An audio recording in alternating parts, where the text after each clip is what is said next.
చెప్పన్నట్టుగా ఎంత చెప్పిందో,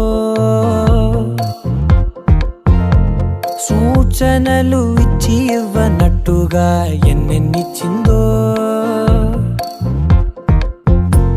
హృదయాన్ని గిచ్చి గిచ్చక ప్రాణాన్ని గుచ్చి గుచ్చక చిత్రంగా చెక్కిందిరే